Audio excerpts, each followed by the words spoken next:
Hi ladies, today we're going to look at alterations in chromosome number. This is the end of chapter 12. It relates really nicely to meiosis, so we're going to talk about it now.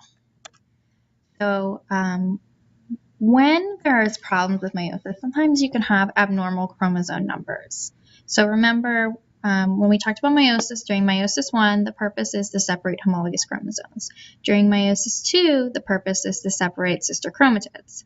So non-disjunction occurs when pairs of homologous chromosomes or sister chromatids do not separate normally during meiosis. So let's look at what happens when homologous chromosomes don't separate. So during meiosis 1, during metaphase 1, the homologous chromosomes will line up on the metaphase plate. Okay, they should be attached to the spindle fibers at this point, and when everything is all lined up, okay, anaphase 1 will take place, and we'll pull those homologous chromosomes, okay, and separate them. So one of the homologous chromosomes will move to one side of the cell, one of the homologous chromosomes will move to the other side of the cell, okay, separating the homologous chromosomes into separate sister chromatids. They are still replicated at this point. What happens, though, is that sometimes the spindle fibers aren't attached properly, and when the spindle fibers start to pull those chromosomes, sometimes more chromosomes get pulled to one side over the other. So in this case right here, okay, this homologous pair will not separate, and those chromosomes will get pulled to this side of the cell. Okay, so you have an extra set on this side. When non-disjunction happens during the separation of sister chromatids, this would happen during meiosis 2. The purpose of meiosis 2 is to separate sister chromatids. So what would happen is all of the sister chromatids will line up on the metaphase plate during metaphase 2, and the spindle fibers will already be attached, and the spindle fibers will pull those sister chromatids apart into unreplicated chromosomes. If the spindle fiber isn't attached properly, that sister chromatid will not separate. So the whole sister chromatid could get pulled to the one side of the cell. So if you look here, the result is with the number of chromosomes during non-disjunction of sister chromatids, okay, you'll have cells that have n+1, n-1, okay, and then normal cells that were able to separate properly. With homologous chromosomes, okay, you'll have cells that have n+1, n+1, n-1, n-1. Okay, if non-disjunction occurs with the entire set of homologous chromosomes, then you'll have a different condition called polyploidy, which we'll talk about in just a second. Okay, so what can happen? Aneuploidy is when offspring with this condition have an abnormal number of a particular chromosome. So if they only have one of those chromosomes, we call it a monosomy. If they have 3, it's what we call a trisomy. If you've heard of Down syndrome, that's trisomy 21. Okay, so they have 3 of the 21st chromosomes. This is what we call aneuploidy. So just one of those chromosomes. Remember that humans have 23 sets of chromosomes, so just one of those within that set. Okay, so polyploidy would be a condition in which organisms have more than 2 complete sets of chromosomes. So triploidy would be 3n. Okay, remember that normal cells are diploid. Okay, 2n. Or if they're haploid, they're just n. But when they are polyploidy, that means they have more sets. Okay, so they have 3n, so they have 3 sets of chromosomes. Or tetraploidy, which is 4n, so 4 sets of chromosomes. This is very, very rare in animals. I think there's one type of animal that can, I think it's in the rodent family that is actually tetraploidy. But it's very, very common in plants. Okay, plants aren't affected by polyploidy as much as we are. So let's look at trisomy 21, or Down syndrome. So this is an aneuploid condition. This results from 3 copies of chromosome 21. So when you have 3 copies of chromosome 21, this can interfere and cause mental retardation and cause a lot of other conditions associated with having this extra chromosome.